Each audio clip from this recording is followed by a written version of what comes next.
ایک عجیب سا احساس اس کے اندر بیدار ہو رہا تھا۔ اس کی ضرورت پوری ہو جائے گی۔ اب اسے کسی دوسرے کے سامنے ہاتھ پھیلانا نہیں پڑے گا، کسی سے کہنا بھی نہیں پڑے گا۔ پتہ نہیں اسے کس چیز کے لیے روپے چاہیے تھے اور یہ سب لوگ کیوں انکار کر رہے تھے۔ وہ جانتے بھی تھے کہ وہ اپنے گھر والوں سے توقع نہیں رکھ سکتا کہ وہ اس کی مدد کریں گے، پھر بھی وہ اس طرح کر رہے تھے۔ وہ ایک بار سوچ رہی تھی۔ لاؤنج میں سب فلم دیکھنے اور اس پر تبصرہ کرنے میں مصروف تھے۔ وہ اندر آ کر کرسی پر بیٹھ گئی۔ چور نظروں سے اس نے سب کا جائزہ لیا، کوئی بھی اس کی طرف متوجہ نہیں تھا۔ اس نے ایک اطمینان بھری سانس لی۔ اس کا مطلب ہے کسی کو شک نہیں ہوا۔ اس نے سوچا بھی تھا، مومنہ میں پینٹنگ کی نمائش دیکھنے جا رہی ہوں پی سی میں، چلو گی؟ فرح نے کوئٹکس لگاتے ہوئے اسے پوچھا تھا۔ وہ جواب دینے کے بجائے اس کا چہرہ دیکھنے لگی۔ کیا ہوا جی؟ ایسا کیا پوچھ لیا میں نے؟ فریال نے مسکراتے ہوئے کہا تھا۔ ایک لمحے کو اس کا ہاتھ رک گیا تھا۔ میں پہلے کبھی نہیں گئی۔ وہ کچھ سہم گئی تھی۔ پہلے تو تم نے اور بھی بہت کچھ نہیں کیا ہوگا، اب کرو گی؟ بس تم چل رہے ہو میرے ساتھ۔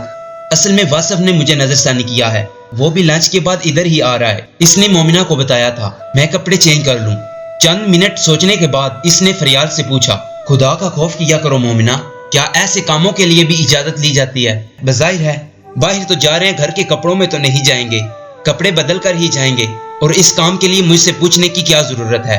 جاؤ جا کر کپڑے چینج کر لو، فریال نے قدرے ناگواری سے کہا۔ وہ کچھ شرمندہ ہو کر اس کے کمرے سے نکل گئی۔ 10 منٹ بعد جب وہ فریال کے کمرے میں واپس آ گئی تھی تو وہ بالکل تیار کھڑی تھی۔ اتنی لائٹ لپسٹک، اسے صاف کرو اور یہ والی لپسٹک لگاؤ، اس نے مومنہ کو دیکھتے ہی حکم جاری کیا تھا۔ وہ خاموشی سے اس کی ہدایت پر عمل کرنے لگی۔ لاؤ تھوڑا سا سیبلش آن بھی لگا دوں، اس نے قریب آ کر اس کے چہرے پر اپنے ہاتھ چلانا شروع کر دیے تھے۔ بس اب ٹھیک ہے، چلو چلیں۔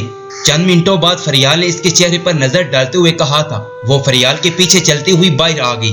سارا دن گھر میں بند مت رہا کرو، کہیں چلی جایا کرو، کوئی مصروفیت ڈھونڈو اپنے لیے۔ میں تو سارا دن مصروف ہی رہتی ہوں، مگر سمن تو ہوتی ہے، تم اس کے ساتھ جا سکتی ہو، یا پھر فراز یا مبشر سے کہا کرو وہ تمہیں کہیں لے جائیں کریں، کوئی لائبریری جوائن کر لو، کلب جوائن کر لو، اور کچھ نہیں تو جم ہی چلی جایا کرو۔ تم ویسے بھی بہت کمزور ہو رہی ہو آج کل۔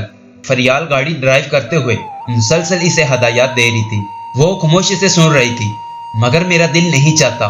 ساری باتیں سننے کے بعد اس نے دھیمی آواز میں ایک جملے میں بولا تھا، یہ دل کیا ہوتا ہے بھی؟ دنیا میں سارے کام دماغ کی مدد سے کرنے چاہیے۔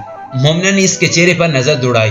وہ گاڑی میں بجنے والے میوزک پر ہونٹوں سے لپ سنگ کر رہی تھی۔ مومنہ نے مزید کچھ نہیں کہا۔ کار پارکنگ کرنے کے بعد دونوں اتر آئی تھی۔ واصفی نے حال کے دروازے پر ہی مل گیا تھا۔ اچھا مومنہ، میں اب آدھے گھنٹے بعد تمہیں ملوں گی، تم یہیں ملنا، اس نے حال میں داخل ہوتے ہوئے مومنہ سے کہا تھا۔ پلک جھپکتے ہی وہ واصف کے ساتھ اندر چلی گئی تھی۔ حال میں بہت سے لوگ پھر رہے تھے، ان میں فارنرز کی تعداد زیادہ تھی۔ وہ خاموشی سے اسی جگہ کھڑی ہوگی جہاں فریال اسے چھوڑ کر گئی تھی۔ وہاں کھڑے کھڑے اس نے حال کی دیواروں پر لگی ہوئی تصویروں پر نظر دوڑانے کی کوشش کی۔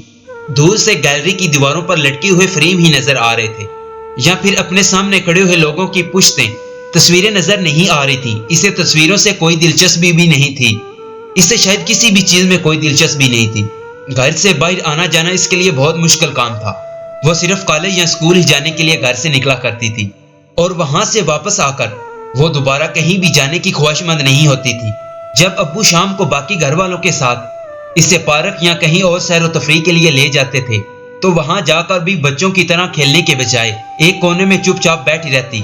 جوں وہ بڑی ہوتی گئی اس نے گھر والوں کے ساتھ باہر جانا چھوڑ دیا تھا۔ اسے یوں لگتا تھا کہ اس کی موجودگی کی وجہ سے ماحول میں ایک عجیب سی ٹینشن رہتی تھی۔ کوئی بھی ٹھیک طرح سے کچھ بھی انجوائے نہیں کر پاتا تھا، نہ امی، نہ ابو اور نہ دوسرے بہن بھائی۔ وہ جیسے ایک فیملی میں مس فوٹ تھی، اور اس احساس نے آہستہ آہستہ اسے گھر میں بند کر دیا تھا۔ اور اب فریال چاہتی تھی کہ وہ ان کے ساتھ باہر آیا جایا کرے، اور یہ بہت مشکل تھا۔ اسے دنیا میں مکس اپ ہونا ناممکن لگ رہا تھا۔ مگر تایا کے گھرانے میں بہت سی روایات عجیب تھیں۔ وہ لوگوں سے بہت ملتے جلتے تھے، فنکشنز میں جاتے تھے اور اپنے گھر بھی فنکشن کرواتے تھے۔ وہ آہستہ آہستہ اس ماحول میں ایڈجسٹ ہونے کی کوشش کر رہی تھی، مگر وہ آج پہلی بار اس طرح کی کسی جگہ پر آئی تھی جہاں بہت سے لوگ تھے۔ فریال آدھے گھنٹے کے بجائے 1 گھنٹے کے بعد آئی تھی۔ مومنہ کو دیکھ کر وہ مسکرائی۔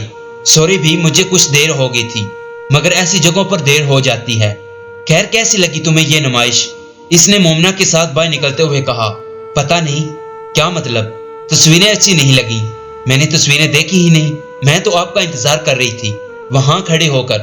فریال نے ٹھٹک کر اس کا چہرہ دیکھا. کیا مطلب؟ تم 1 گھنٹہ وہیں کھڑی رہی؟ ہاں. فریال نے بے یقینی سے اس کا چہرہ دیکھا. I cannot believe it.